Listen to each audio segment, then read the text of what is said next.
Tell you like the brief history. That number one, I don't know if you know, we're the largest community garden in the country. We're the largest community garden in the country. So we have 14 and a half acres, and last year we produced about 45,000 pounds of produce to provide for the citizens of Denton. The year prior to that, we produced about 60,000 pounds. So we provide the food for, in Denton we have, as far as we know, one what I would call soup kitchen, which is our daily bread out on the loop. So we provide food for them with whatever they want that we have. And then we provide produce for Salvation Army, American Legion Hall, Freedom House Food Pantry, Denton County Food Center. Those are some of our larger ones, but then we also, for some churches have food pantries, so we take food to them. We have one agency that's out in Crum. So we feel like we do a pretty good service for our community in providing food, because we don't want anyone to go hungry if they don't need to. Our board members run the garden, so we don't pay anybody, which has helped tremendously. Unfortunately, we do have some expenses, for example, our utilities from the water. We would truly love for Denton to be able to work with us to give us a break on that, but that remains to be seen. So I know that the county and the city will use Shiloh Field as a marketing for any new businesses that come to the city, that we're in that presentation. So I would like to think that Shiloh Garden has become part of the iconic Denton scene. And we try to grow everything that is in season and that people will like. For example, right now we're towards the end of summer where things are starting to die off. For example, tomatoes, but we're still getting those. Cucumbers, green beans. Right now our bell peppers and jalapenos are really starting to hit their stride, so that's going great. And we'll be soon planting. Oh, before I finish that, we've harvested last Saturday, I think, about 700 pounds of watermelon. But we're about to get ready for the fall, which means we'll be planting a lot of broccoli and cabbage and cauliflower and getting those ready. We start everything from seeds out here. It's closely related to like a butternut. People will use this to make as an alternative pumpkin pie. These are cucumbers that are starting. These here are what we would call sweet potato slips, and we usually have twice or usually 4 times this many, but I've got to replant my tomato seeds to get them going for fall. If you don't have space at your home, then if you come out here and volunteer for about 8 hours with us in the community part, then you'd be eligible to sign up and get a individual plot where you can get a 15 by 15 plot. We provide the water, it's free, and you can grow whatever you want to. We just ask that you keep it cleaned up. But we have another pest here, which is a blessing and a curse, which are our coyotes.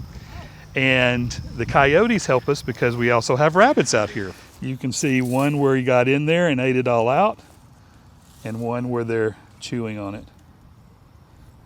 I believe this plant's called a 5 bitter leaf, but mostly our families they like this, and so they will come out, they grow this, and then they come out and they literally just pick these leaves off. It brings down the blood pressure and everything. Sweet bitter leaf. This one is bitter leaf. Okay. Yes, this one is really bitter. Yeah. It's kind of nice to come out here and see all the different communities. These 2 trees last year, we got over 400 pounds of pears. We have to constantly be thinking, okay, what's coming next? What's coming next? And I think you always need to be planning for what's coming. It's okay to be right here in the moment, but if you do, you're going to miss out on being able to do a lot for the future because the time has passed to prepare for it. So, my attitude is you got to constantly be thinking ahead and what's coming for you and then plan for it. April, May, we probably will harvest 400 pounds, which doesn't seem like a whole lot, but when you consider that blackberries are not very heavy, we probably get anywhere 12 to 15, 16 dozen eggs a day. Are we gonna? Yep, just here, I'll tell you what, just kind of, you don't have to do a heavy harvest, but maybe look at the squash and zucchini out there in field 4. The tendril past the vine is dead. Yeah. The yellow, tiny thing. the little curly tendril. Yeah, like dry. Mm-hmm. Where is he? Yeah, we have probably about 200 or so. He's molting, so he'll lose all of his tail feathers, and then but come next, say March.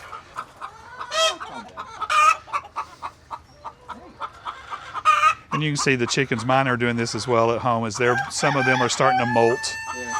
Yeah, it just kind of entertains the chickens. They get up there and, it kind of swings back and forth and they like it. And we've received some funds to help us replace the plastic. These are about probably 7, 8 years old, so they have way outlived the plastic life. I'll make a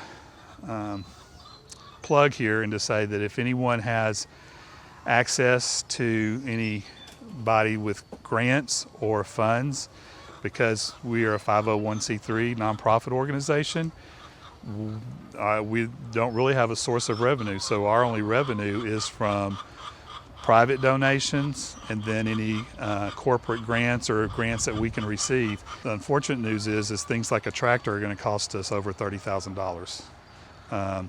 Little things like buying seed, soil, maintenance on our tractors, and just the various things, those all add up over time. And so now this kind of consumes a lot of my time, which is okay, because I want to feel like I'm giving back to the community. And so for me, that's what this is about, is giving back to the community. Again, I don't want to ever see anyone go hungry. That shouldn't happen. Those kind of things, that kind of keeps me going out here. And so I spend pretty much every morning, other than Wednesdays and Sundays, out here organizing. Now, if you were to ask my wife, she said it's because I just like to be bossy and tell people what to do, but I would like to say it's more about I want to help people. Well, I do at the end, but that is not a real proof positive way. So anyway, I don't see things getting a lot better, at least in Denton, as far as our homeless population, our people who are struggling with food insecurities. We have food pantries and things, but access to those, for example, Freedom Food Pantry used to be there. A place was over on Fort Worth Drive, south of I-35 there, behind a barbecue place. For various reasons, they weren't able to continue their lease. They're now on the north side of town on University Drive. Well, what does that mean? The south side of town over there now doesn't have a pantry. So I know there's some churches over there. I'm part of a church that's in that Denia neighborhood, looking at ways that we may be able to start providing something for that community over there.